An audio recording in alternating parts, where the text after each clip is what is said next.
America में अगले साल 2024 में राष्ट्रपति चुनाव होने वाले हैं। इसके लिए सभी प्रमुख राजनीतिक दलों ने अपने उम्मीदवारों की घोषणा शुरू कर दी है। रिपब्लिकन पार्टी के उम्मीदवारों के बीच सबसे पहली बहस 20 जुलाई को हुई, जिसमें भारतीय मूल के विवेक रामास्वामी ने कई अनुभवी प्रतिद्वंदियों को मात दे दी। उन्होंने बहस के दौरान सबसे ज्यादा तीखे प्रहार किए और जमकर तालियां भी बटोरी। बता दें, रिपब्लिकन पार्टी के उम्मीदवारों के बीच प्राथमिक बहस में राष्ट्रपति पद के 8 उम्मीदवारों ने हिस्सा लिया था, लेकिन पूर्व राष्ट्रपति डोनाल्ड ट्रंप इस बहस से दूर रहे। इस बहस के दौरान विवेक रामास्वामी चर्चा का केंद्र बिंदु बने हुए थे। रिपब्लिकन पार्टी की ओर से इंडियन ओरिजिन के 2 उम्मीदवार भी इस रेस में शामिल हैं। इनमें विवेक रामास्वामी के अलावा साउथ कैरोलिना स्टेट की गवर्नर निकी हेली भी शामिल है। हाल ही में हुए एक सर्वे के मुताबिक फॉर्मर प्रेसिडेंट डोनाल्ड ट्रंप के बाद दूसरे नंबर पर लगातार विवेक रामास्वामी बने हुए हैं।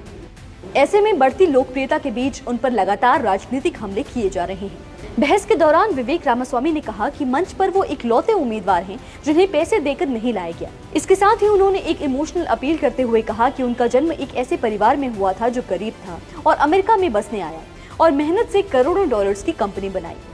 इतना ही नहीं, भारतीय अमेरिकी एंटरप्रेन्योर विवेक रामास्वामी को लोकप्रियता के साथ साथ फाइनेंशियली भी इस बहस से काफी फायदा हुआ। दरअसल रामास्वामी ने बहस के बाद 4,50,000 अमेरिकी डॉलर से ज्यादा रकम जुटाई।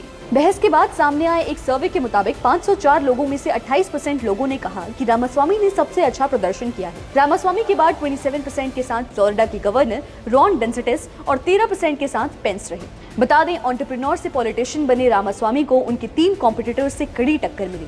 इनमें शामिल थे न्यू जर्सी के पूर्व गवर्नर क्रिस क्रिस्टीज, पूर्व वाइस प्रेसिडेंट माइक पेंस और साउथ कैरोलिना की गवर्नर निकी हेली। विवेक रामास्वामी भारतीय मूल की रिपब्लिकन पार्टी के अमेरिकी नेता हैं और अमेरिकी राष्ट्रपति चुनाव के लिए अपने प्रत्याशी पद की दावेदारी कर रहे हैं। 48 साल के रामास्वामी का जन्म यूएस के ओहियो में हुआ था। उनके माता पिता भारत के अप्रवासी हैं।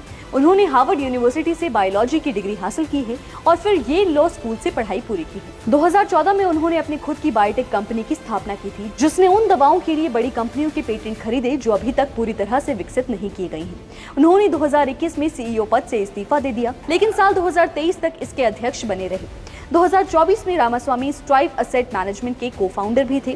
फरवरी 2023 में रामास्वामी ने 2024 के चुनाव में राष्ट्रपति पद के लिए रिपब्लिकन पार्टी के नामांकन के लिए अपनी उम्मीदवारी की घोषणा की।